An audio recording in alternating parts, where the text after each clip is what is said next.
However, today we'll deal with nervous system. Digestive system complete है. Now we'll start with the nervous system. So nervous system भी बहुत easy है. मैं बार-बार कहता हूँ related to systemic pathology. If you have the basic anatomy and physiology का basic concept है आपके पास, तो ज़्यादा मेरे लिए कुछ बचता नहीं आपको बताना. About 25% ही मैं deal करूँ तो आप 100% कर लोगे. बस condition ये है कि you have to very sound in the anatomy and physiology of that particular system. जैसा हम लोग आज हमारा जो डिस्कशन है, टुडेज डिस्कशन है जो नर्वस सिस्टम, तो पैथोलॉजी तो बात की बात है. पहले नॉर्मल एनाटॉमी एंड फिजियोलॉजी आपने पढ़ा होगा, आप जरूर पढ़ना चाहिए था, आप जानते भी होंगे, जानना भी चाहिए. उस कंसेप्ट के साथ अगर नहीं होगा, मैं सीधे कूद के पहुंच जाऊं कि ये पैथोलॉजिकल कंडीशन है, तो बहुत लोगों को हो सकता है प्रॉब्लम. क्योंकि बेसिक नहीं होगा तो ये बताना ही मुश्किल हो जाएगा मुझे कि ये चेंज में ऐसा दिखेगा. तो आप ये पूछोगे नॉर्मल कैसा दिखता है.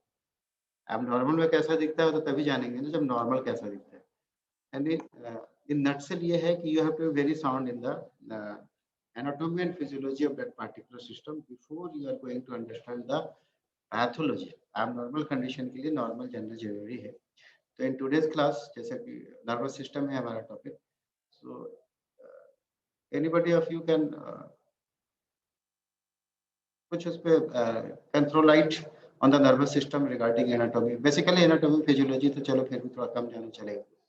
Anatomy का कुछ आइडिया है, कौन बताएगा related to nervous system?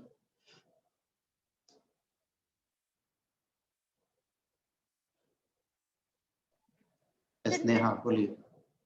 Sir neuron होते हैं इसमें, इसके फंक्शनल यूनिट नर्वस सिस्टम. ठीक है. नर्वस सिस्टम साइटोन होता है, एक्सन होता है, डेंड्राइट्स होते हैं, नेजल ग्रेन्युल्स होते हैं. आप थोड़ा अपने स्पीकर बढ़ा लो, वॉल्यूम थोड़ी आवाज कम आ रही है. और यस सर. हाँ अभी सही है. आप कह रहे हो कि नर्वस सिस्टम में न्यूरॉन्स होते हैं और क्या कहा आपने? फिर सर न्यूरॉन्स के पार्ट बता दी कि साइटोन होते हैं, एक्सन होते हैं, डेंड्राइट्स होते हैं, नेजल ग्रेन्युल्स होते हैं, माइलिन सीट होते हैं एक्सॉन में, नोड्स ऑफ रेनवियर होते हैं, गैप. एनीथिंग एल्स और कोई? और सर सीएनएस पीएनएस ये सब. हाँ ठीक है. और सर ब्रेन और स्पाइनल कॉर्ड पढ़ना है इसमें. ब्रेन स्पाइनल कॉर्ड सीएनएस का पार्ट हो गया ना? Yes sir. और सर इफ्रेन न्यूरॉन और एफ न्यूरॉन ये. ठीक और है. सिंपैथेटिक और पैरासिम्पैथेटिक. ठीक है. और कुछ नहीं सर, बस इतना ही. तो related to pathology of nervous system में हमारा बेसिक एम्फेसिस होता है ब्रेन और थोड़ा होता है स्पाइनल कॉर्ड. यानी हम लोग सीएनएस का बात करते हैं. ठीक है. जब हम लोग पढ़ते हैं ना पैथोलॉजी ऑफ नर्वस सिस्टम, तो बेसिक हमारा एम्फेसिस होता है ऑन द सीएनएस. सीएनएस के दो ही पार्ट हैं, brain plus spinal cord. Related to brain आपने न्यूरॉन्स तो बताया, थोड़ा ब्रेन के बारे में बताइए. कोई बताइए अबाउट ब्रेन, उसका स्ट्रक्चर कैसा है रिलेटेड टू मेनिंजेस? ये सर 3 मेनिंजेस होते हैं इसमें. ड्यूरा मैटर, एरिकनॉइड और पाया मैटर. Outer to inner. हाँ ठीक है. और ब्रेन? और सर ब्रेन में 3 लोग होते हैं.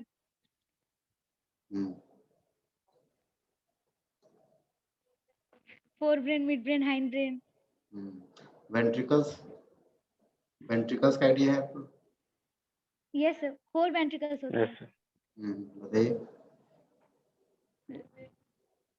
कहाँ पे होंगे 4 वेंट्रिकल्स? फोर ब्रेन में 2 होते हैं. ये सीएसएफ के बारे में कुछ something about CSF? Yes sir, ventricles में सीएसएफ फ्लूइड बड़ा होता है. हाँ. कौन बनाता है ये? Cerebrospinal fluid. हाँ. कहाँ से बनते हैं, कौन बनाता है? सर कुछ पाया मैटर बनाते हैं और करोइड प्लेक्सिस. सर ब्लड का ही होता है, बस वो ग्लोबुलिन्स पास नहीं आ पाते हैं उस ब्रेन में, वो फिल्टर हो जाता है. क्या नहीं आ पाता? तो उसका जो कॉर्पस्कल्स होते हैं वो नहीं आ पाते हैं ब्लड के. अच्छा चलो, ब्लड ब्रेन बैरियर क्या है बताइए, blood brain barrier.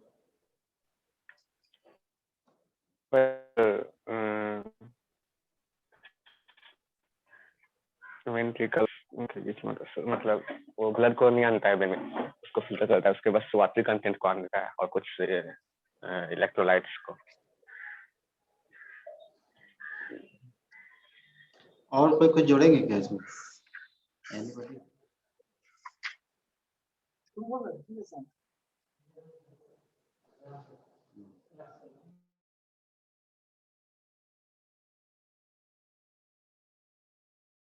Sir blood brain barrier को एस्ट्रोसाइट जो सपोर्टिंग न्यूरॉन है वो फॉर्म करता है, न्यूरोग्लियल सेल इसको बोलते हैं। क्या बोलिए, दोबारा बोलिए। सर एस्ट्रोसाइट फॉर्म करता है ब्लड ब्रेन बैरियर। हाँ चलो ठीक है। ब्लड ब्रेन बैरियर में एस्ट्रोसाइट्स का रोल तो है। चलो ठीक है, और डिस्कस करेंगे। सर एपेंडाइमल सेल भी तो करता है सर। ठीक है। फंक्शन क्या है ब्लड ब्रेन बैरियर का?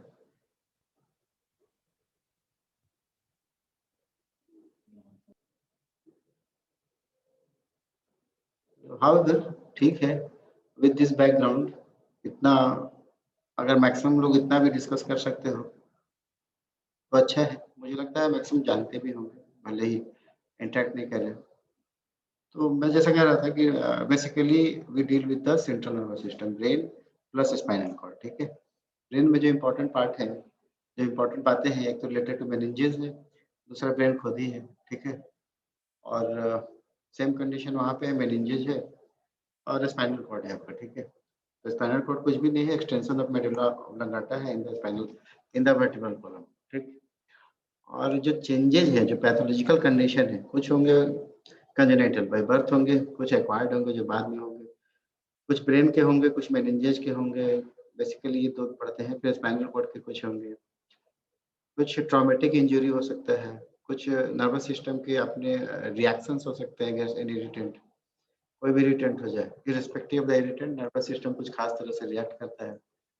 तो उसमें जो बेसिक चीजें हैं, जैसे आप कह रहे थे कि अगर ब्रेन है तो उसका स्ट्रक्चरल फंक्शन न्यूरॉन्स है, प्लस कुछ सपोर्टिंग सेल्स है जिसको हम लोग बोलते हैं ग्लियल सेल्स, है ना। न्यूरो हाँ, तो न्यूरोग्लियल सेल्स है जो सपोर्ट कर रहे हैं, सपोर्टिंग सेल्स। तो ब्रेन में बेसिकली दो ही तरह के सेल्स मिलेंगे आपको, एक न्यूरॉन्स होगा, एक सपोर्टिंग वाले। सपोर्टिंग वाले में आपका कौन कौन सा है, एक तो नाम गिनाया आपने एस्ट्रोसाइट्स, एक दूसरा भी एपेंडाइमल सेल्स भी गिनाया, और कौन है, दो और कौन है? सर ओलिगोडेंड्रोसाइट, हाँ, और ओलिगोग्लियोडेंड्रोसाइट, माइक्रो और मैक्रो। हाँ माइक्रोग्लिया। ठीक है, यस ये ठीक है। तो इनके भी रोल है कई कई जगह पे, इनके भी मतलब पैथोलॉजी में, फिजियोलॉजी में तो रोल है ही, पैथोलॉजिकल कंडीशन जब पढ़ोगे तो इनका भी नाम आएंगे। कुछ टर्मिनोलॉजी ऐसा आएगा जहाँ पे सपोर्टिंग सेल्स की भी जरूरत पड़ता है। तो विद दिस बैकग्राउंड एक बार मैं रिकॉल करा दूं आपको कि जो आपने बातें किया है वो मैं शेयर करता हूँ स्क्रीन। ठीक है, आप देख पा रहे हो ना? यस सर, दिख रहा है। हाँ, तो आप जानते हो कि today's topic is related with the abnormal changes in the nervous system. ठीक है, इसको बोलते हैं pathology of nervous system. So एक ब्रीफ डिस्क्रिप्शन है अबाउट बेसिक थिंग। जैसे नर्वस सिस्टम, जैसे आप लोग बता रहे थे कि सेंट्रल नर्वस सिस्टम और पेरिफेरल नर्वस सिस्टम दो मेन क्लासिफिकेशन है। In the CNS we deal about with brain and spinal cord, और पीएनएस में आप पढ़ते हो मोटर न्यूरॉन्स, फिर सोमैटिक नर्वस सिस्टम है, ऑटोनोमिक नर्वस सिस्टम है, सिंपैथेटिक है, पैरासिम्पैथेटिक है, ये सब जानते हैं, डिस्कस कर रहे थे। बेसिक एम्फेसिस हमारे इधर होगा सीएनएस में, ब्रेन प्लस स्पाइनल कॉर्ड। ठीक है, रिलेटेड टू ब्रेन आप जानते हो मेजर पोर्शन उसका सेरेब्रल हेमिस्फीयर है, सेरेब्रम है। ठीक है, उसके बाद डायंसिफेलॉन है, ब्रेन स्टेम है जो मिड ब्रेन फॉर्म करता है, उसके बाद सेरेबेलम है, मेडुला ऑब्लंगाटा है, उसी का एक्सटेंशन सेरेबेलम है।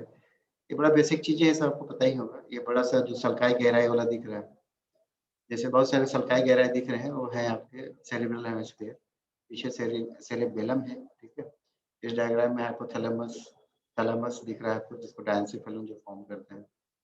मिड ब्रेन है, brain stem, mid brain, pons plus medulla oblongata के पार्ट्स मिलकर ब्रेन स्टेम बनाता है। अब पोस्टीरियर पार्ट वाला जो सबसे पीछे है वो सेरेबेलम है, फिर उसके नीचे मेडुला ऑब्लांगाटा है।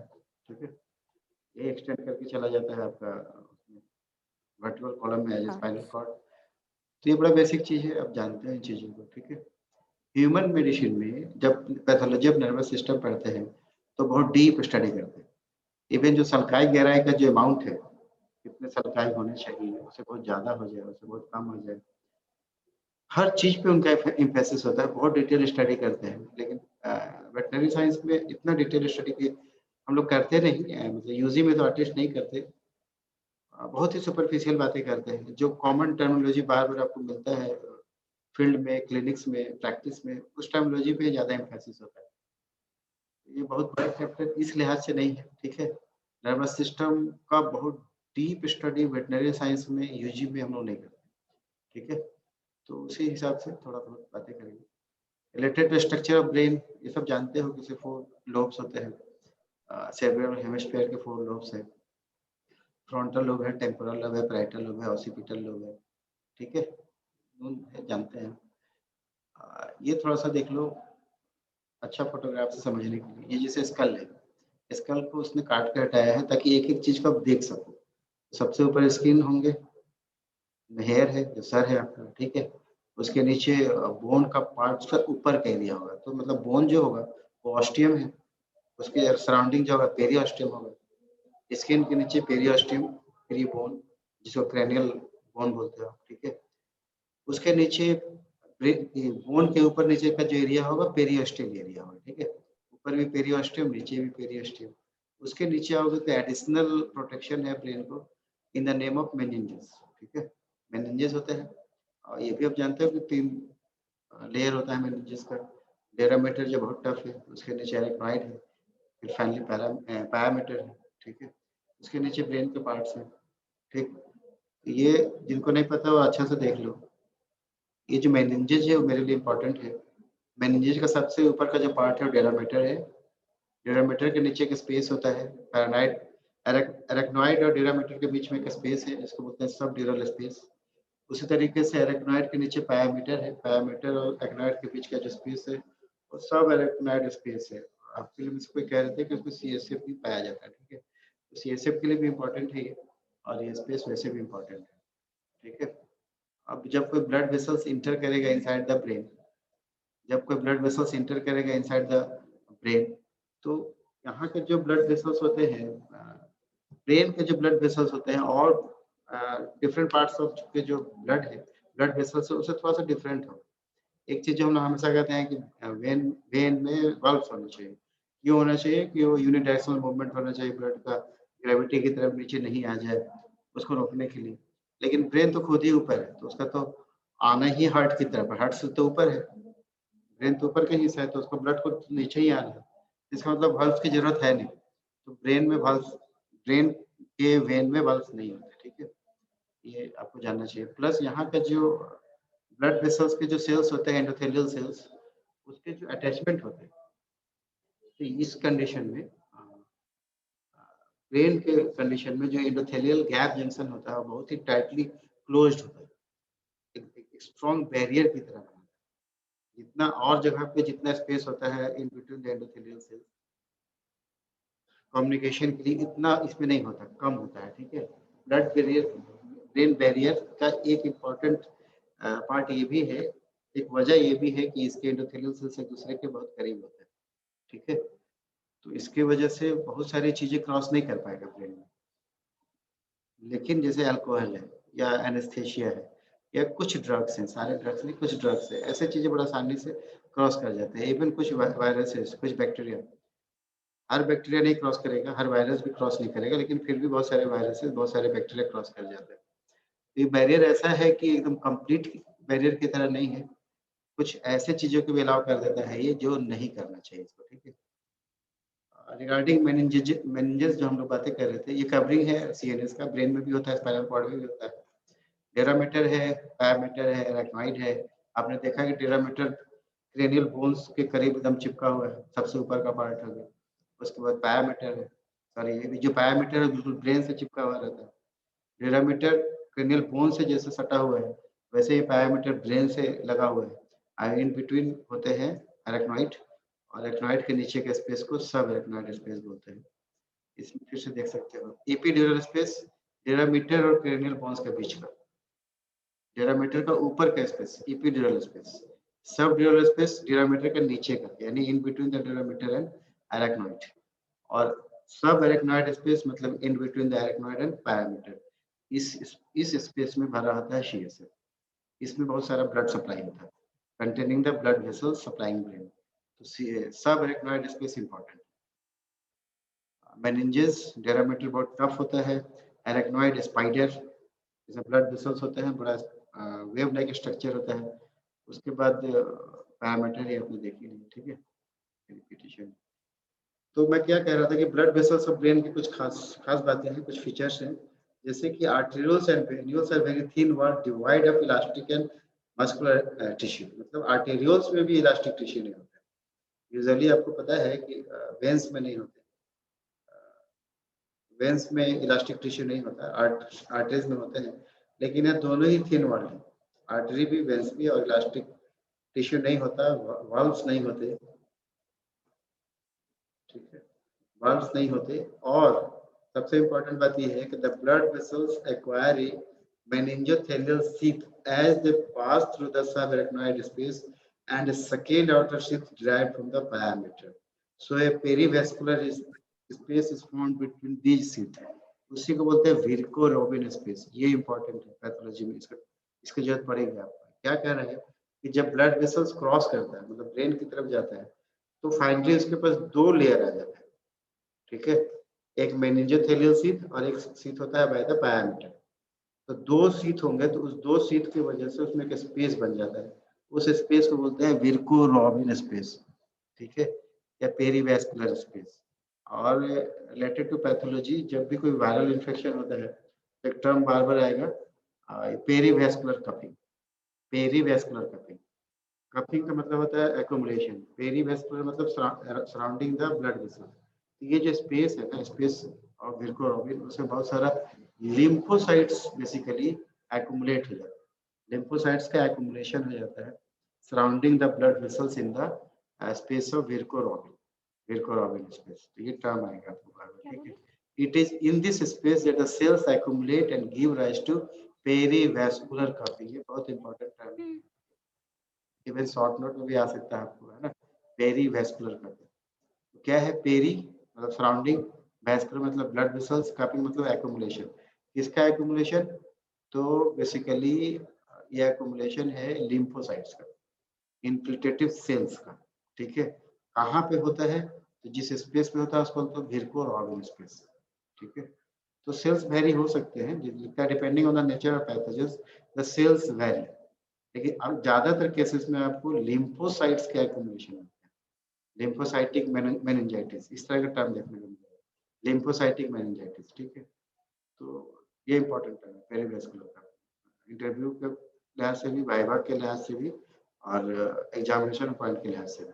इस डायग्राम में देखिए पेरीवैस्कुलर का, ये जो रेड है ना, रेड ये सारे आरबीसीज, ठीक है। इसका ये मतलब हुआ कि ये ब्लड वेसल्स है, ये जो रेड राउंड से दिख रहे हैं वो सारे आरबीसीज है। जब आरबीसी है इनसाइड द एक वाल के इनसाइड में, इसका मतलब ये ब्लड वेसल्स है, ठीक है। अब इस ब्लड वेसल्स के सराउंडिंग एरिया में देखिए, अब सराउंडिंग एरिया में देखिए ह्यूज एक्युमुलेशन ऑफ ऐसे न्यूक्लियस ज्यादातर दिख रहे हैं जो राउंड है, मल्टीलोब वाले नहीं है, ज्यादातर राउंड वाले हैं, मतलब लिम्फोसाइट्स है, लिम्फोसाइट्स के न्यूक्लियस राउंड होता है। तो राउंड न्यूक्लियस देख के आपको आइडिया लग जा रहा है कि ये लिम्फोसाइट्स है, ठीक है। तो surrounding blood vessels, infiltration of inflammatory cells, particularly the lymphocytes, is called as perivascular cupping, ठीक है। अब ब्लड वेसल्स के बाहर जरूर है, लेकिन एकदम बाहर नहीं, एक शीथ है, एक स्पेस है, विर्को रोबिन स्पेस, उसमें जमा होना है, ठीक है। Next is blood brain barrier, जो थोड़ा बहुत जानते ही हो। जैसे मैं कह रहा था कि ये ब्रेन कैपिलरी, ये जनरल बॉडी का कैपिलरी है, ठीक है। एक है ब्रेन का कैपिलरी और एक है जनरल कैपिलरी। इन दोनों का डिफरेंस ये है इसका जो एंडोथेलियल सेल्स का जो गैप्स होते हैं, ठीक है, एंडोथेलियल सेल के जो गैप्स होते हैं वो बहुत ही टाइट होता है, लिखा भी टाइट जंक्शन।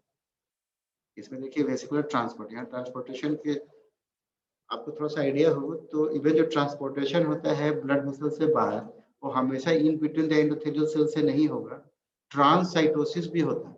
ट्रांससाइटोसिस मतलब सेल के बीच से भी निकल सकता है बाय फाइगोस, मतलब एंडोसाइटोसिस और उधर जाके एक्सोसाइटोसिस, इधर से लिया उधर निकाल दिया, ये भी एक तरीका होता है जनरल ब्लड वेसल्स में। लेकिन यहाँ पे वो सारी चीजें नहीं होते। और जो एक बड़ा कॉमन रूट है in between the endothelial cell, जो गैप जंक्शन है, वो बहुत ही टाइट होता है ब्रेन कैपिलरी में। तो ये इटसेल्फ ही एक बैरियर है, प्लस ग्लायल सेल्स का जो इसके ऊपर कवरिंग हो जाता है, ग्लायल सेल्स का जो लेयर आ जाता है, वो भी एक पार्ट प्ले करता है फॉर ब्लड ब्रेन बैरियर, ठीक है। लिख रहा है endothelial cells are connected with tight junction, ठीक है, और इवन वेसिकुलर ट्रांसपोर्ट यानी कि ट्रांससाइटोसिस नहीं होता, ठीक, plus also covered with thick layer of basement membrane. इसके कंपैरिजन में इसका जो बेसमेंट मेम्ब्रेन है, इस डायग्राम में देखिए, इसका बेसमेंट मेम्ब्रेन, इसका बेसमेंट मेम्ब्रेन, ये थिक है, ठीक है, तो बेसमेंट मेम्ब्रेन भी थिक होता है। और आपको पता होना चाहिए कि कोई भी चीज जब क्रॉस करेगा तो ये हाई एनर्जी डिपेंडेंट क्रॉसिंग होता है, इतना थक जाता है उसको बेसमेंट मेम्ब्रेन से पास करने में, किसी भी सेल को इतना ताकत लगता है कि थक के उसके बीच में आराम करता है नॉर्मली। अब यहाँ पे जब इतना ज्यादा हो गया है तो इतना थक जाएगा कि आगे जाना भी नहीं चाहेगा। बेसमेंट मेम्ब्रेन का थिक होना भी बहुत इंपॉर्टेंट रोल प्ले करता है as a blood brain barrier, ठीक है। BBB is composed of vascular endothelium blood vessels, ये सब देख रहे हो, the basement membrane and the perivascular glial membrane, surrounding blood vessels, जो glial जो supporting cells है, neuroglial cells है, उसके membrane, ठीक है, which is the close application of cytoplasmic food processes of number of astrocytes। तो कौन से supporting cells? Basically astrocytes, ठीक है, astrocytes को ही बोलते हैं glial cells। अगर सिंपली लिखा हो ग्लाया सेल्स तो आप समझ लीजिएगा कि एस्ट्रोसाइट्स को बोल रहा है, ठीक है। न्यूरोग्लाया है तो 4 तरह के सेल्स हो सकते हैं। Blood brain barrier is essentially A defence mechanism against noxious agent, मगर जैसे मैंने कहा कि कई जगह फेल हो जाता है, जैसे गैस, एनेस्थीसिया, कुछ बैक्टीरिया, कुछ वायरस, अल्कोहल, ये सब क्रॉस करके चले जाते हैं, कुछ ड्रग्स भी चले जाते हैं ब्रेन में। नेक्स्ट CSF आप जानते हो वेंट्रिकल से पाए जाते हैं, स्पाइनल कैनाल में पाया जाता है, और ये सब अरेक्नोइड प्लेक्सस में पाए जाते हैं। CSF बनते हैं बाय कोराइड प्लेक्सस। तो जैसा पीयूष कह रहे थे कि कुछ भी नहीं है, एक फिल्ट्रेशन जैसे किडनी में होता है ना, ये ग्लोमेरुलस जहाँ फिल्टर होते हैं, वैसे ही choroid plexus at the roof of the lateral ventricles के रूप में पाए जाते हैं कोराइड प्लेक्सस, वहाँ से फिल्टर होकर बनता है CSF, ठीक है। और एक दिन में अबाउट ½ लीटर CSF फॉर्मेशन है। इसकी मुझे जरूरत है नहीं, वैसे फिर भी जान लीजिए। स्पेसिफिक ग्रेविटी अबाउट 1 है, pH ऑलमोस्ट ब्लड के जैसा ही है, clear colourless alkaline fluid present in subarachnoid space, ventricles and central canal of spinal cord, ठीक है। तो जो भी कम्युनिकेशन होगा चीजों का between the brain and the spinal cord, वो होगा बाय CSF। इसीलिए अगर मेनिंजाइटिस भी होता है, यानी मेनिंजेस भी इन्फ्लेम्ड हो गए, तो मेनिंजेस से मतलब subarachnoid से चीजें आना है आपका ब्रेन में, तो ब्रेन इन्फ्लेम्ड हो जाता है, तो एंसेफेलाइटिस हो जाएगा। अब ब्रेन अगर इन्फ्लेम्ड हो गया तो वहां का CSF फिर स्पाइनल कॉर्ड में जाना है, तो स्पाइनल कॉर्ड भी इन्फ्लेम्ड हो जाएगा, तो माइलाइटिस हो जाएगा। तो प्योर इंसेफेलाइटिस, प्योर माइलाइटिस और प्योर मेनिंजाइटिस ये इनिशियल स्टेज में देखेंगे, लेटर स्टेज में मेनिंजो इंसेफेलोमाइलाइटिस सब एक साथ हो जाता है, सब के सब एक दूसरे से कनेक्टेड है बाय हेल्प ऑफ CSF, वही CSF घूम रहा है, ठीक है। तो CSF का रोल तो आप जानते ही हो, एक तो ये हो गया चीजों का लेना देना, प्लस कुशन की तरह काम करता है against the injury. CSF brain का प्रोटेक्शन का रोल प्ले करता है, ठीक है। आप में से भी कह रहे थे कहाँ पाया जाता है CSF? In the ventricles, right and left ventricle. जो ये राइट एंड लेफ्ट वेंट्रिकल कहाँ मिलेगा ब्रेन के किस पार्ट में? ब्रेन में डायनसेफेलॉन। सेरिबुलर हेमिस्फीयर है ना, उसी में है ना ये। थर्ड वेंट्रिकल होगा आपका डायनसेफेलॉन, ठीक है। मुझे जहां तक पता है राइट एंड लेफ्ट वेंट्रिकल होंगे आपके सेरिबुलर हेमिस्फीयर में, थर्ड वेंट्रिकल होंगे डायनसेफेलॉन में, फोर्थ वाला होगा आपका नीचे मेडुला वाला हिस्सा, कौन सा रहा। और राइट एंड लेफ्ट वेंट्रिकल आपस में कम्युनिकेट करते हैं ऑन द वेंट्रल पार्ट, आगे की तरफ से नहीं होता। cerebrum of aqueduct. Cerebral of aqueduct third से फोर्थ वाले में, थर्ड से फोर्थ अच्छा, वाले में, third ठीक है। से जो दो लेटरल वेंट्रिकल है उसके बीच में भी होता है इंटरवेंट्रिकुलर जो फोरामेन होते हैं, लेकिन ये पूरा कंप्लीट फोरामेन नहीं होता, वो छोटा सा जगह होता है, ऊपर से पूरा सेपरेटेड होते हैं, सेप्टम पेलुसिडम बोलते हैं। डिस्टल एरिया में थोड़ा सा आपस में इंटर कम्युनिकेटिंग होता है इंटरवेंट्रिकुलर फोरामेना के नाम से। तो अगर कोराइड प्लेक्सस से बना है तो आ जाएगा लेटरल वेंट्रिकल में। लेटरल वेंट्रिकल से स्पेस है आपस में एक दूसरे में जानने का, प्लस थर्ड वेंट्रिकल से उसी स्पेस से और थर्ड वेंट्रिकल को भी कंबाइन करता है, जिसे आपस में कम्युनिकेट करते हैं उसी से थर्ड वेंट्रिकल से भी करते हैं। इसीलिए मैं कह रहा था कि डिस्टल पार्ट में ये communication, anterior part of the lateral ventricle में बीच में बैरियर है सेप्टम पेलुसिडम का, लेकिन पीछे की तरफ बैरियर कंप्लीट नहीं होता, तो आपस में भी जुड़ जाते हैं, थर्ड वेंट्रिकल से भी जुड़ जाते हैं। थर्ड वेंट्रिकल से चला जाता है फोर्थ वेंट्रिकल पे, फोर्थ वेंट्रिकल से सब एपनॉइड स्पेस में जा सकता है by help of foramina Luschka and foramina Magendie, ठीक है। तो ये ऐसे कहीं कि आपको ऑब्जेक्टिव में मदद मिलेगा, प्लस कोई कंसेप्ट बनाने में, जैसे आपसे पूछ लिया गया मेनिंजाइटिस से पूछ लिया गया, तो अगर लॉन्ग क्वेश्चन है मैं सिर्फ बोलता हूँ what is meningitis, it is inflammation of meningeal brain, और मान लो थोड़ा लंबा क्वेश्चन, इस तरह के जो कंसेप्ट होते हैं वहीं पे उसको अप्लाई करना, उसको यूज कीजिए, ठीक है। तो इसलिए ये बेसिक चीजें जरूरी होती है। फोर वेंट्रिकल्स ये सब जान चुके आप, सेरेब्रल हेमिस्फीयर में है, सीएसएफ से भरे होते हैं, दो लेटरल वेंट्रिकल्स, एक थर्ड वेंट्रिकल, एक फोर्थ वेंट्रिकल जो कम्युनिकेशन है इंटरवेंट्रिकुलर फोरामेना से है, सेरेब्रल एक्वेडक्ट से है, फोरामेन मैगेंडाई से है, फोरामेन लस्का से है। इसका डिस्कशन हो गया, जानते होंगे, सिर्फ मैं रिकॉल कर रहा हूँ। Now coming to the pathology, ठीक है, जो पैथोलॉजिकल कंडीशन है, जो मेन टॉपिक है इन पैथोलॉजी, उस पर हम लोग आते हैं। Starting with the congenital anomalies जो बाय बर्थ मिलेंगे। कुछ इंपॉर्टेंट टर्म्स हैं ऑब्जेक्टिव पॉइंट ऑफ व्यू से। एक है ब्रेन को इंसेफेलो भी बोलते हैं, ठीक है। ब्रेन का जो टेक्निकल टर्म है इंसेफेलो है, इसलिए जो भी चीजें रिलेटेड टू ब्रेन होगा उसमें इंसेफेलो का टर्म आ नहीं आएगा, ठीक है। स्पाइनल कॉर्ड को माइलियन बोलते हैं, तो माइलियन टर्म आ ही जाएगा आपका अगर कुछ बातें हो रही है स्पाइनल कॉर्ड से रिलेटेड। तो एन इंसेफेली, एन मतलब नहीं, इंसेफेली मतलब ब्रेन एब्सेंट, ठीक है। बहुत डिटेल हमें इसको नहीं पढ़ना, इस टर्म को ही जानना है कि व्हाट इज एन इंसेफेली। ए या एन का मतलब होता है नहीं, किसी का फिक्स लग जाए, इंसेफेली मतलब ब्रेन, तो absence of brain is anencephaly, बस। नेक्स्ट है ए क्रेनिया, क्रेनिया मतलब cranial bones, skull bones, a मैंने नहीं, तो नहीं है, एब्सेंस ऑफ क्रेनियल बोन नहीं बना, तो ए क्रेनिया। ए एब्सेंस माइलिया स्पाइनल कॉर्ड मैंने एब्सेंस ऑफ स्पाइनल कॉर्ड, ठीक है। स्काइसिस टर्म जब भी लगे तो उसका मतलब होता है क्लेफ्ट होना, फिसर होना, एक दरार पड़ जाना। क्रेनियोस्काइसिस, क्रेनियो मतलब क्रेनियल बोन्स, उसमें दरार है स्काइसिस से, fissure in the cranial bones. Encephalocele, cele का मतलब ही होता है क्या बोले उसको, हर्निया की तरह। सील का मतलब होता है हर्निया की तरह, ठीक है। ब्रेन में हर्निएशन हो रहा है तो कहाँ निकल के जा रहा है? Protrusion of meninges along a part of brain through a defect in the cranium। तो ब्रेन को रोका किसने? ब्रेन के बोन ने। उस बोन में कोई डिफेक्ट हो जाए, वहां से ब्रेन का पार्ट बाहर निकल जाए तो इंसेफेलोसील। अगर स्पाइनल कॉर्ड बाहर निकल जाए तो रैकिसील, ठीक है। तो मेनिंजेस निकल जाते हैं, मेनिंजोसील। अब नेचुरली जब ब्रेन निकलेगा तो मेनिंजेस के साथ ही निकलेगा, ठीक है। लेकिन अगर उसमें ब्रेन है तो इंसेफेलोसील, सिर्फ मेनिंजेस है तो मेनिंजोसील, स्पाइनल कॉर्ड है तो रैकिसील, ठीक है। सील का मतलब होता है हर्निया, और जिसके साथ लग जाए जो सफिक्स, तो समझ लीजिए उसका हर्निएशन हो रहा है, बाहर निकल जा रहा है। तो ब्रेन कहाँ से बाहर निकलेगा? क्रेनियल बोन से।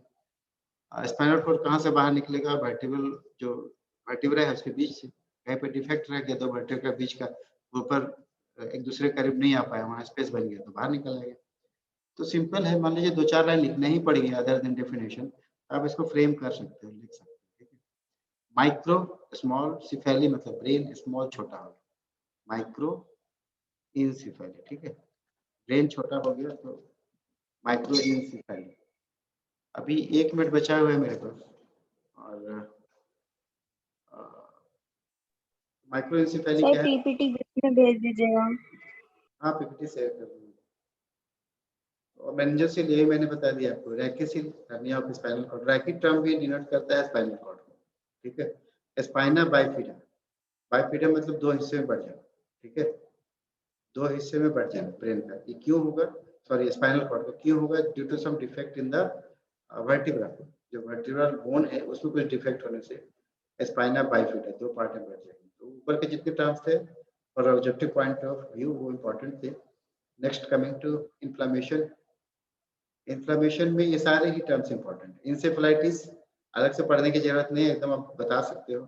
ब्रेन का आईटीएस मतलब inflammatory condition, myelitis spinal cord का, इंसेफेलोमाइलाइटिस माने ब्रेन और स्पाइनल कॉर्ड दोनों। और बाय रूल जो ज्यादा इंपॉर्टेंट होता है उसको पहले लिखते हैं, तो ब्रेन ज्यादा इंपॉर्टेंट है स्पाइनल कॉर्ड से, इसीलिए इंसेफेलोमाइलाइटिस है, ये माइलो इंसेफेलाइटिस नहीं लिख सकते। इंसेफेलोमाइलाइटिस ब्रेन और स्पाइनल कॉर्ड दोनों। मेनिंजेस का होगा मेनिंजाइटिस, ये दो टर्म से थोड़ा सा कंफ्यूजन हो सकते हैं, इसलिए अलग से याद करो। पैकी मेनिंजाइटिस, पैकी का मतलब होता है हार्ट, तो डेरामीटर बहुत ही हार्ड मेनिंजेस है।